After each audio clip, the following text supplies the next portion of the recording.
What's up, guys? Welcome back to the channel. In this video I'm talking about how to get lean and actually maintain that lean physique once you're there without hating it. You might see these lean dudes walking around and you think, man, they eat boring, they just eat chicken, broccoli, and rice, they hate their lives, they feel like crap. but I assure you, if they're doing it right, then they don't actually hate their lives. They're eating foods that they enjoy, and they are also getting food out at restaurants. They're getting fast food sometimes, and they're making it work. So I'm gonna talk about how to do all of that right now. Once again, my name's Alex Baton. I've done a couple bodybuilding competitions.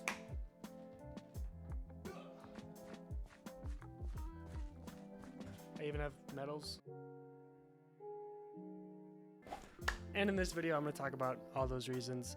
I've gotten lean a few times on my own, and I've had to maintain a lean physique for dieting down for a show or just because I felt like it. And I'm pretty good at intuitively getting there too. I know my body, I know food that well that I can just kind of manipulate it without having the track. And I found a lot of cool things that work for me. So here we go. Here's how I look right now, and I feel really good. So hopefully you'll implement these tips, look pretty lean as well, and feel good too. So to begin, what does it mean to be lean? Well, it is kind of up to you how lean you want to be and where you are satisfied. So be careful because you're never satisfied. But if you want some really good ab definition, in my experience, that tends to be anywhere from 10 to 15%. It really depends on where you store body fat. Everyone's a little different. And that's for men. Women, 7% higher is the adjustment. So anywhere from 17 to 22% is pretty lean for a female.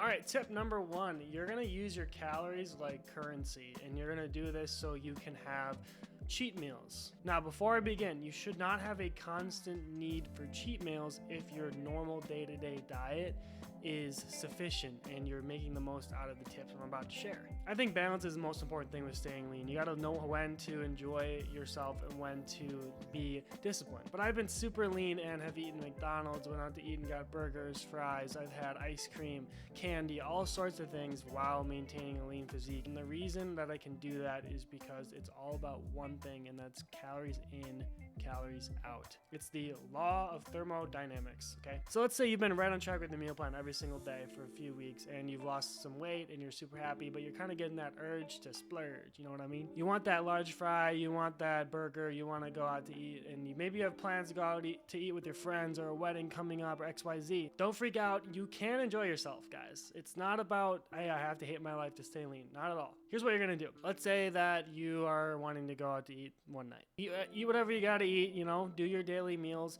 Go out to eat, enjoy the food. Just make sure you're tracking it, okay? This is really important. Track it to the best of your ability. You might not know exactly what's in the food, but just enjoy yourself at the restaurant, or, whatever the case is, and just make sure you track it, okay? Now, what you're gonna do then is take the calories that you went over for that day. So let's say your maintenance was 3,000 calories and you ate 4,500 calories that day because you had an insane cheat meal. You got the burger, you got the milkshake, you went all out. You're holding your stomach, your belt's popping open, and you are lethargic. You enjoyed yourself. You ate pretty good that day. Here's what you're gonna do. Instead of freaking out about all the extra food you just ate and all the extra fat you're gonna pack on, take that extra 1,500 calories, divide it by 7. That's 214 calories that I just did in my head. And then over the next 7 days, you're gonna eat in a 214 calorie deficit from what you just had.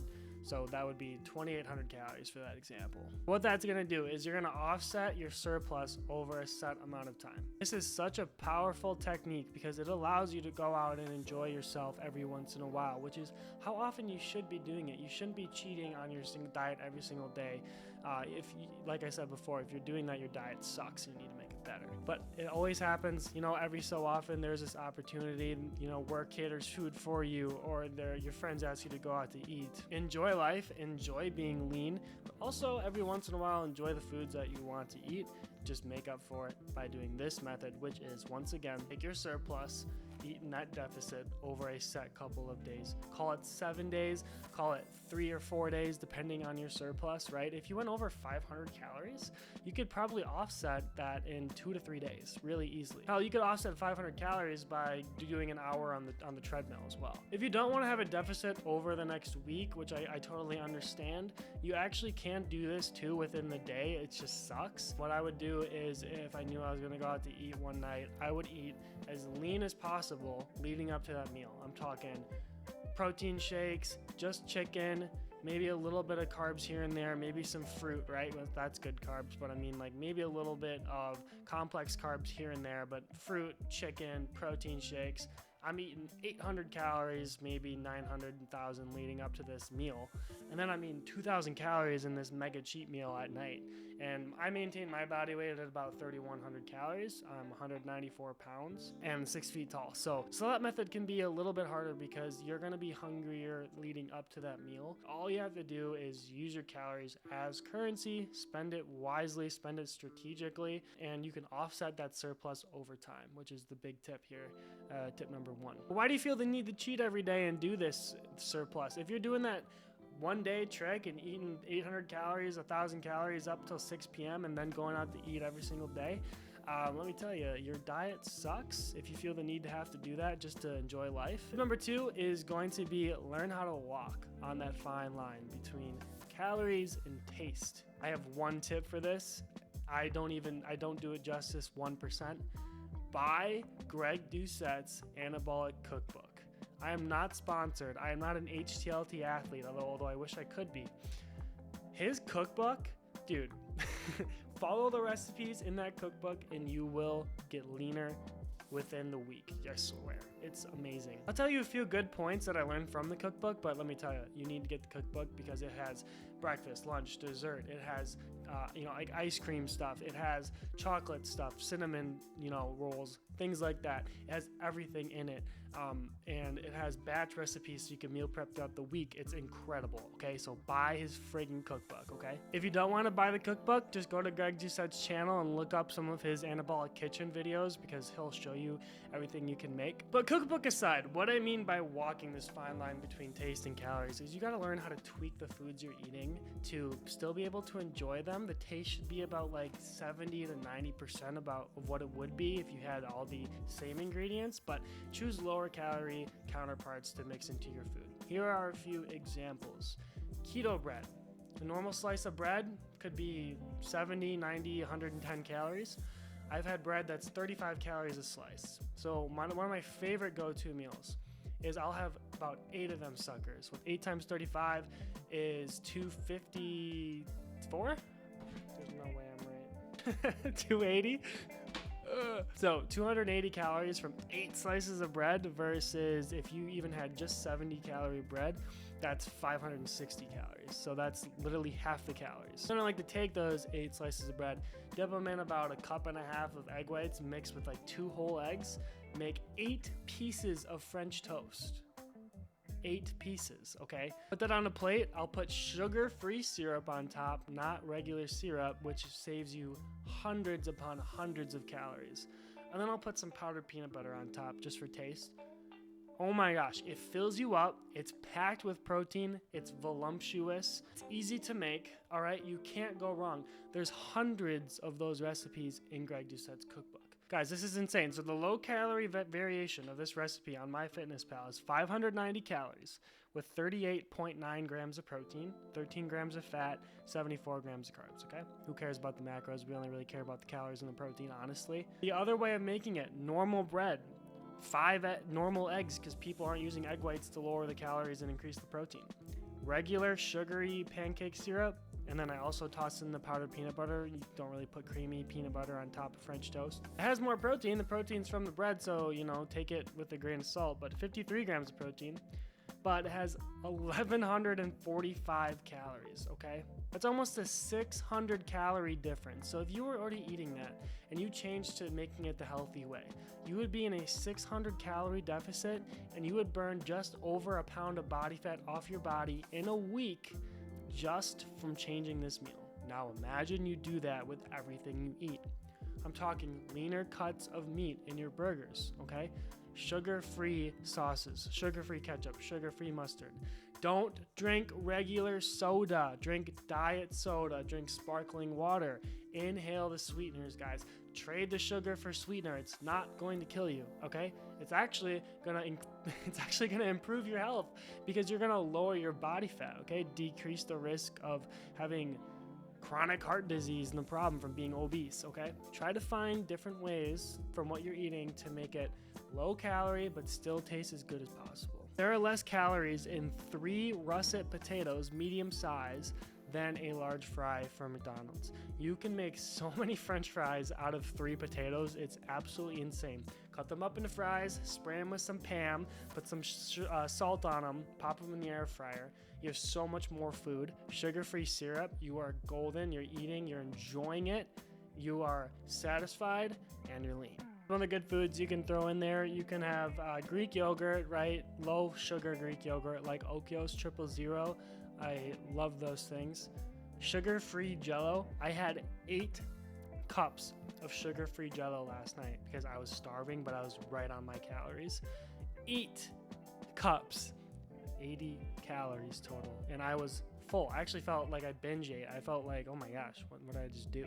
But I didn't have any guilt because it was low calorie. So sugar-free Jello on top, incredible. Smart Pop popcorn, 100 calories a bag. If you have 200, 300 calories left in the day and you're hungry, I dare you to try to eat 3 bags of Smart Pop popcorn. Just try to do it. You probably will, but it's hard and you'll be more full than you think. For the love of everything, don't drink your calories as much as you possibly can. The only calories you should be drinking are honestly from protein shakes. That's it. If you're drinking anything other than protein, whether it's, Fairlife or if it's your protein powder, okay, whatever it is, you are wasting calories. It's money that you get every day, okay? And you're wasting it on drinking your calories because chances are it's sugary or that's probably it. That goes for all you coffee drinkers. Be careful of the creamer. I'm someone who likes coffee with my creamer, so I struggle with that too. I will sacrifice 100 calories on a coffee. It's my weak point. Try not to get those big coffees from Starbucks with all the syrups and all of this, all the fun little stuff they put in there. I don't fucking know. Rainbows. Okay, be careful. Okay, guys, next tip. Hang with me here. You might not like it, but add some more lean tissue to your frame. You're going to burn more calories per day. It's not a lot. It's about 6 to 10 calories per pound of muscle, depending on age, activity level, things like that. But let's say that you're trying to look lean and you've only been working out for, 6 months. Work out for another 2 years. Pack on another 15 to 20 pounds of muscle. 20 times 8, we'll take the middle of the range, is 160. 160 calories a day times 7 days. That's 1,240 calories that you're burning more a week. That's more food that you can eat, okay? That's making your life easier and you look bigger and you look more jacked and you're leaner. So add more lean tissue. Find some form. I'm not going to say cardio, all right? I'm not going to say the C word, all right? Find some form of daily activity that you like where you're active, okay? So the idea here is it doesn't feel like work. It doesn't feel like something you have to do. It doesn't feel like a job. You can do this for fun without even thinking about it, okay? What's that for me? Basketball. I love playing basketball. Going disc golfing. I walk like 3 miles every time I go discing, okay? That's usually about an hour worth of walking, okay? And I'm having fun. I don't even realize that I'm burning calories. I'm having so much fun with what I'm doing. Taking your dog for a walk or just going for walks in general are just peaceful and it's nice to relax, clear your head. Good thing to do right away in the morning. Tennis, ping pong, pickleball, jumping up and down, do something. Find something that you like, that you burn a lot of calories, that you enjoy. Take the power away from having to be disciplined or motivated to burn calories. Fuck all of that, okay? You can do it easily by finding activities that you like, and you're gonna spend less time sitting at home where you can eat and more time burning calories doing something else.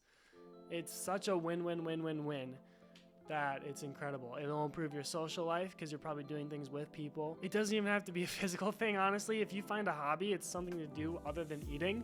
What do we do when we're bored? We eat, we snack, right? We are stagnant, we don't move, we lay in our bed.